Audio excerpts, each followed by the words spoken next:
Eh bien salut, on est toujours au salon des sports et des parasports. On est évidemment en marge du salon des maires, mais là j'ai le plaisir de recevoir un président, Boris Darlé, un président heureux. Bonjour Boris. Bonjour. Alors Boris, vous êtes le président de la Fédération française de roller et du skateboard, entre autres, parce que c'est vrai que je crois que vous coiffez 14 disciplines, c'est ça? Oui, c'est ça, 14 disciplines. Effectivement, la Fédération de roller et skateboard, elle agrège toutes les disciplines à roulettes, en roller, en skateboard, en trottinette.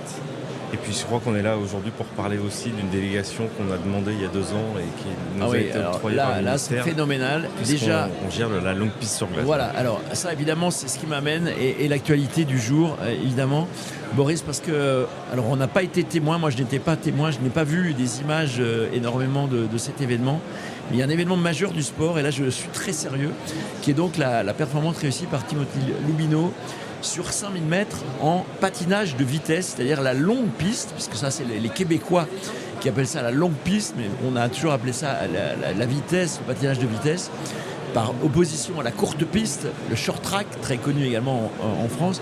Mais là on parle vraiment de la longue piste et un phénomène qui s'appelle Timothy Lubino qui a donc réussi la meilleure performance jamais faite par un être humain. C'est quand même hallucinant sur la distance reine en plus du patinage de vitesse, 5000 mètres. 5000 mètres. Oui, alors comment est arrivé le patinage de vitesse dans votre fédération? Parce qu'il n'y a pas de roulette, hein, on est d'accord. Il n'y a pas de roulette. Alors, si je suis venu, c'est parce que quand tu m'as appelé, tu m'as exactement dit ça. C'est une performance hors norme. Hors norme. Et ça l'est. C'est à la fois irréel et en même temps, ça rationalise un processus qui est... en fait, on marche à la fédération depuis... Moi, je suis élu depuis 2006, mais depuis 2010, il y avait la génération Contin et puis Ewan Fernandez qui avaient fait des résultats.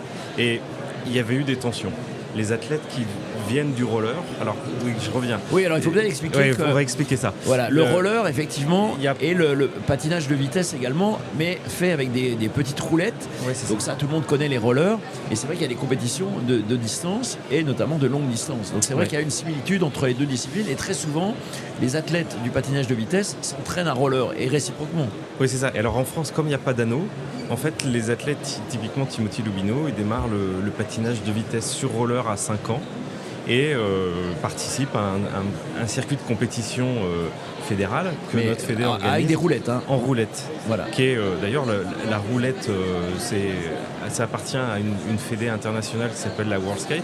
C'est très développé dans le monde. Les Sud-Américains sont très forts, notamment au Mexique.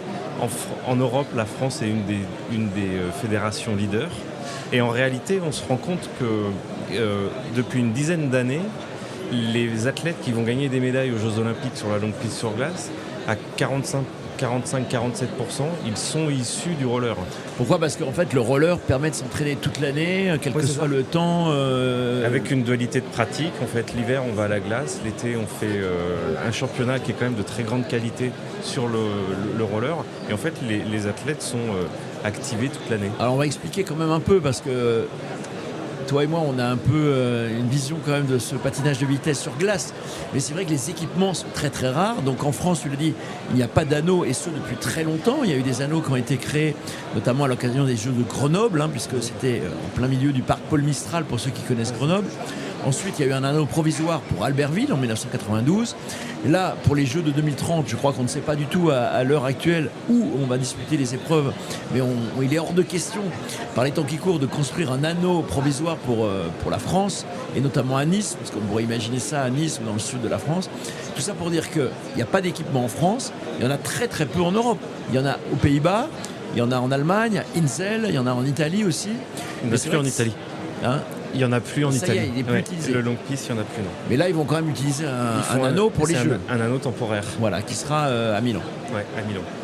Donc tout ça pour dire qu'il y a très très peu d'équipements dans le monde. Il y a très peu d'équipements dans le monde. En Europe, la Pologne va en construire 2. Il y en a en Norvège. Il y a effectivement 17 anneaux aux Pays-Bas. 17 anneaux dans un seul pays. Ouais. Expliquez-vous pourquoi ils sont si forts. Voilà, les Néerlandais gagnent tout. Alors ils gagnent de moins en moins. Il y a une concurrence qui s'installe. Culturellement, aux Pays-Bas, l'hiver, les canaux sont gelés. Oui. Et depuis 100 ans, 150 ans, on patine sur les canaux. Bien plus. Bruegel, l'ancien. Oui, c'est ça. 1500.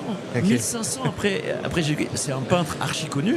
Il a peint des patineurs sur les canaux gelés. Hein. Donc ça, c'est pas nouveau. Hein. Et donc nous, le projet, ça a été d'aller à Inzell et effectivement d'installer. Alors, il se trouve que moi, je reviens 2010, il y a une campagne qui se passe pas bien. Et puis on a nous au conseil d'administration le parent de Ewan et effectivement, je comprends qu'il y a une histoire d'athlètes qui ne sont pas satisfaits de leur préparation, de leur parcours de performance.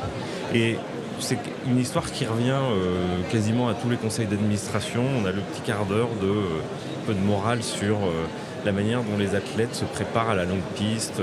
Et en fait, quand moi je suis devenu président en 2020, j'ai fait la demande de délégation en expliquant au ministère que je Alors on va expliquer ce que c'est la demande de délégation, c'est-à-dire demander à coiffer désormais cette discipline au sein de la Fédération française de roller, alors qu'auparavant, évidemment, c'était d'ailleurs la logique, ça faisait partie de la Fédération française des sports de glace, la FFSG, et donc cette discipline a donc changé de fédération. Oui, c'est ça.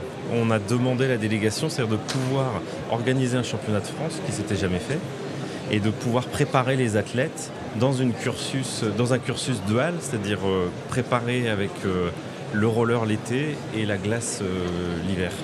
Il se trouve qu'on a créé un collectif France. Alors, moi, mon rôle en tant que président, ça a été de proposer un projet à la ministre de l'époque, Amélie Oudéa-Castéra, aussi d'avoir le soutien de l'ANS, puisque quand moi je prends mes fonctions, j'en parle avec Claude Onesta qui comprend les logiques.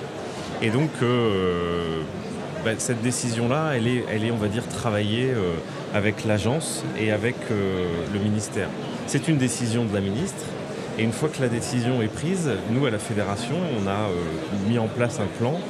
Ce qui s'était jamais fait, c'est de créer une véritable équipe de France, de créer des championnats de France, de pouvoir décerner des titres. Et effectivement, à partir du moment où on a pris la discipline, on a vu les records de France être battus, on a vu des premières performances arriver. Timothy, il a gagné 2 épreuves de Coupe du Monde l'année dernière. Et ce que je voulais dire aussi, c'est que pour moi, ce record du monde, puisqu'on parle de ça, valide aussi quand même le travail de l'Agence nationale du sport.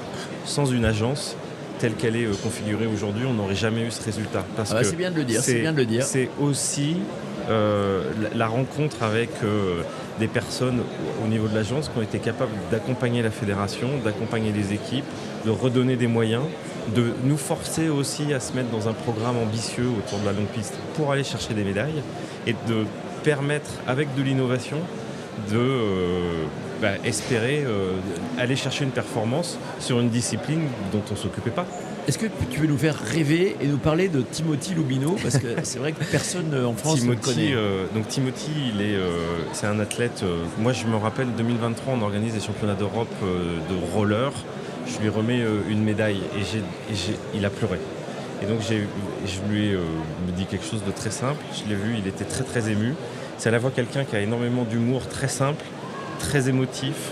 Et c'est un talent brut en roller, ça on le sait depuis des années. Il vient de quel coin alors? Il vient de Gujan-Mestras, il est issu de la région bordelaise. On avait un centre d'entraînement là-bas, donc lui il a grandi vraiment dans ce coin-là, sachant que la Fédération française de roller et skateboard, son siège est à Bordeaux. Et puis après voilà, il s'est mis lui à la glace il y a maintenant plus de 6 ans. Et il a pris goût. Il arrive, il y a une forme de maturité. Puis c'est quelqu'un de volontaire. Je crois qu'on l'a vu dans plusieurs reportages, notamment j'ai le souvenir d'un sur, je crois, France Télé, où on le voit travailler. Il est capable de se mettre des charges d'entraînement de 8 heures par jour, un peu à la Léon Marchand quand on voit les méthodes d'entraînement de ces athlètes qui sont là pour faire des temps. Et donc ce qui s'est passé, c'est qu'effectivement à Salt Lake City, il s'engage. Nous, on est engagés dans un parcours.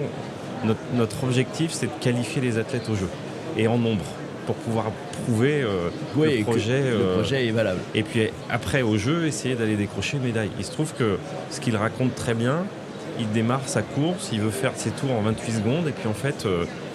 il va trop vite. Il est en 27. C'est trop vite, je vais trop vite. Il est en 27 secondes. Et donc, à un moment donné, dans une espèce d'indifférence générale... Il continue à tourner en 27. Et là, le public, qui est majoritairement néerlandais, commence à voir les images. Il connaît, il est un public de connaisseurs. Un public de connaisseurs qui se lève Et là, il y a tout le stade qui l'encourage. Il continue, il va au bout de l'effort. Effectivement, il met une seconde au record du monde.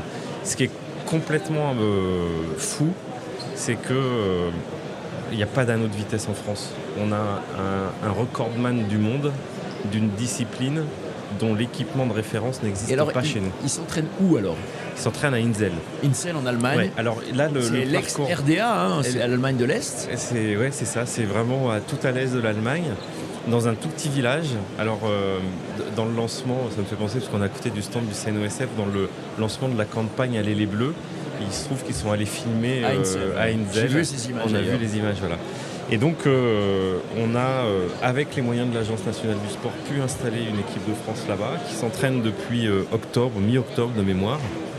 Et dans le plan d'entraînement, ils ont aussi pu s'installer longuement à Salt Lake City pour appréhender la qualité de la glace, qui est plus rapide et qui nécessitait du fait que on est des spécialistes de la course, mais il y a une transition, on va dire, technique entre la manière de patiner sur roller et la manière de patiner sur la glace, qui est aujourd'hui de la part des spécialistes. Et là, je tiens aussi à le dire, nous, notre projet, c'est les meilleurs spécialistes de la transition roller-glace sont français. Aujourd'hui, ils sont en Allemagne, ils sont dans d'autres pays. On cherche aussi à les ramener en France pour qu'on ramène nos talents chez nous. Mais la transition, elle prend 5 ans.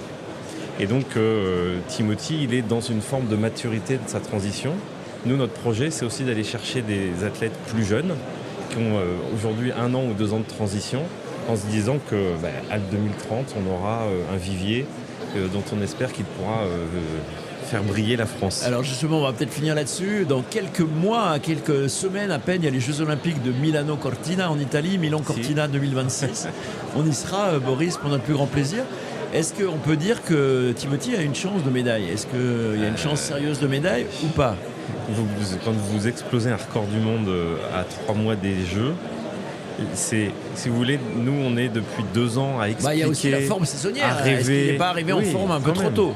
À rêver, mais moi mon chantier c'était d'expliquer, de mettre des images dans les gens pour expliquer Mais là d'un coup ça devient très rationnel. Oui, non, mais c'est sûr que à 3 mois des Jeux. On en rêve, Boris. Je pose la question, mais j'en rêve.